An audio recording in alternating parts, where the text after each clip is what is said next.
Avec Marinaro, avec Tony Marinaro. Oh, oh, oh, oh, bello.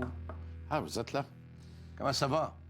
Ça va pas pire, mais t'as mis les couleurs qui m'inspirent parce que je veux te lancer sur la situation du CF Montréal en partant. Non, je ne suis pas le prochain entraîneur. Moi, une diminution de salaire, ça m'intéresse pas.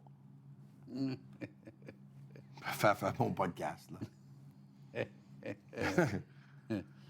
Non, mais quand même, faut-il se surprendre, Tony? Pendant qu'on inaugure un stade colossal à Miami pour y faire jouer Lionel Messi, on nous relaie des images aux quatre coins de la MLS. Je regarde ça. Il y a un buzz, c'est le fun. On revient chez nous et je dis, mon Dieu, on jouait avec ces gens-là il y a 5-6 ans à peine. Pour l'instant, techniquement, on joue encore avec ces gens-là. Qu'est-ce qui se passe ou qui ne se passe pas? Oui, JC, c'est pas compliqué. Les propriétaires du CF Montréal, parce que c'est le comité, Jolina, qui sont les propriétaires, Joey, Lino, Nadia, ils ont définitivement l'argent et définitivement les moyens de mettre une équipe gagnante sur le terrain à tous les ans et d'avoir une des équipes les plus spectaculaires de la Ligue. Ils l'ont quand même démontré dans le passé. Oui. Donc, la Ligue n'est pas devenue trop gros, trop grand ou trop riche pour les comités, les propriétaires du CF Montréal.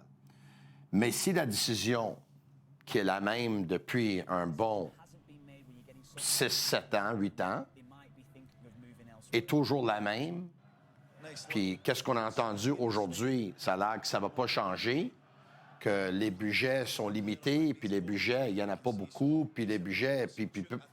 S'ils ne veulent pas dépenser, à ce moment-là, la Ligue est devenue trop grande puis trop gros pour le CF Montréal, puis ils vont rester en bas de classement. Je pense que c'est venu le temps. Moi, j'attendais la conférence de presse aujourd'hui, mais honnêtement, j'étais pas optimiste avant de l'entendre, parce que j'étais pas mal convaincu que ça était le même refrain. Je l'ai dit déjà plus tôt aujourd'hui sur mon podcast, puis je vais le dire haut et fort pour qui me le demande. Là. Merci beaucoup.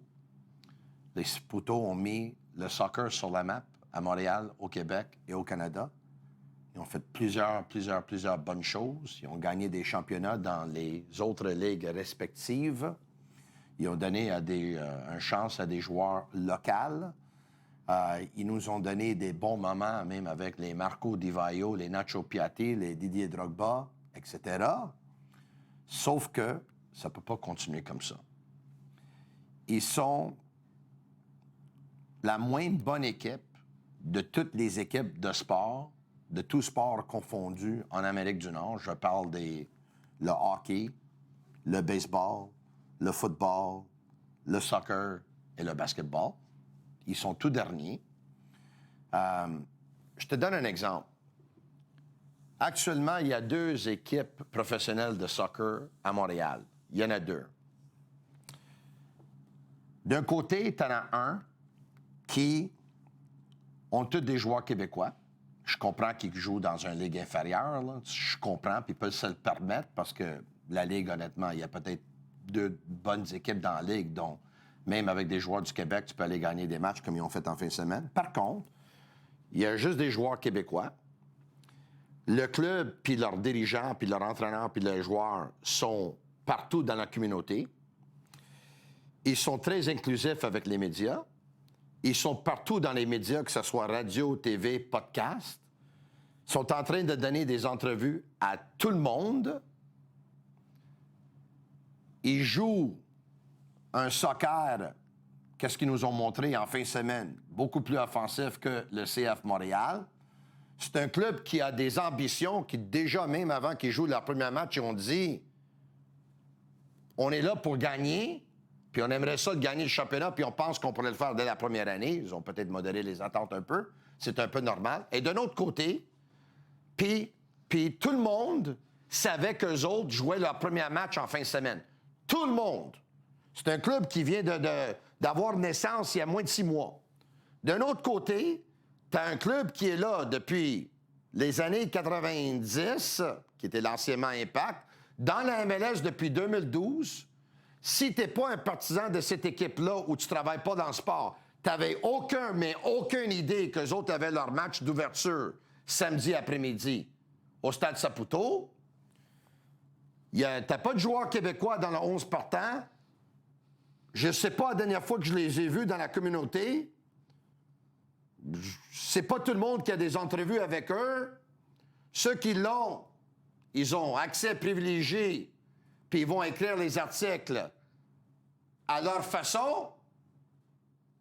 C'est même pas du journalisme, c'est d'être porte-parole. Come on, man. Come on. Is this a joke? Puis en tout respect, là, si je l'ai dit aujourd'hui, là, puis j'ai exagéré un peu, quand je m'en vais au stade, là, je veux voir des joueurs que moi, je dis « Wow! Lui, il est bon. Wow! Lui, il est bon. Wow! Quel jeu! Quelle passe! Quel kick! Quel but spectaculaire! » Ça fait quelques années, je m'en vais au stade, puis j'ai comme l'impression, si je perds 15-20 livres, je peux jouer dans cette équipe-là. OK. J'ai beaucoup plus de 15 et 20 à perdre, là, parce que je fais 2,47. Je vais prendre un engagement. Et la haute pression. À la prochaine victoire de l'équipe, Oui. on va accorder 5 minutes de bonheur au CF. C'est parfait. J'espère qu'on ne sera pas à la... J'espère que ça va arriver cette année. Mais j'espère qu'on ne sera pas à la retraite d'ici là. Parce que moi, je pense prendre ma retraite à 65 ans, j'en ai 53. Eh boy. Ils ont 12 ans pour gagner.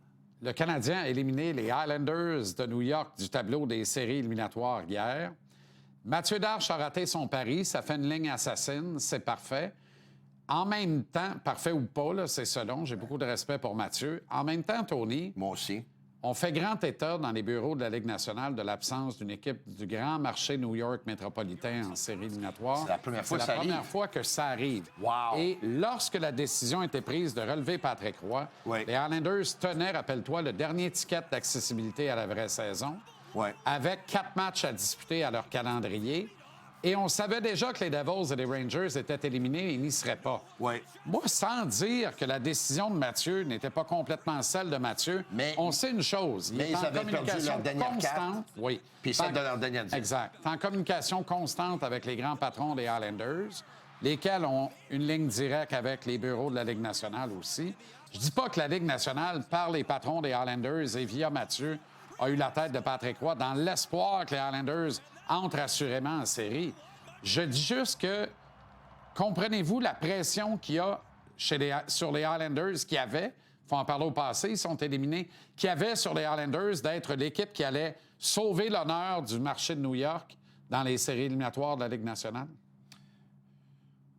Moi, j'aimais pas les chances des Highlanders de faire les séries avec Patrick Roy. Puis ça n'a rien à voir avec Patrick. Je pensais Ça pas n'a rien qu'ils à avaient voir avec le Patrick, c'est club le pour faire line-up. les... On est d'accord. Je pensais qu'ils n'avaient pas le club pour faire les séries. On est d'accord. Même là, je dois dire, j'ai été content quand Patrick a eu la job, mais c'est pas le club que je voulais pour lui parce que je savais qu'il n'aurait pas pu faire des miracles avec ce club-là. Ouais. OK? Je suis pas surpris qu'ils l'ont pas fait avec Pete DeBoer.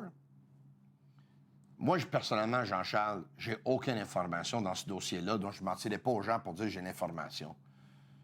J'ai la misère à croire qu'il voulait engager Pete DeBoer parce que Pete était disponible puis il pensait qu'il l'aurait perdu. celle-là, C'est pas Scotty Bowman, là, non, Pete ben non. DeBoer. Là. Ben Tu sais, non. à un moment donné, c'est pas Jacques Lamarre non plus, un arrête. Là. Non.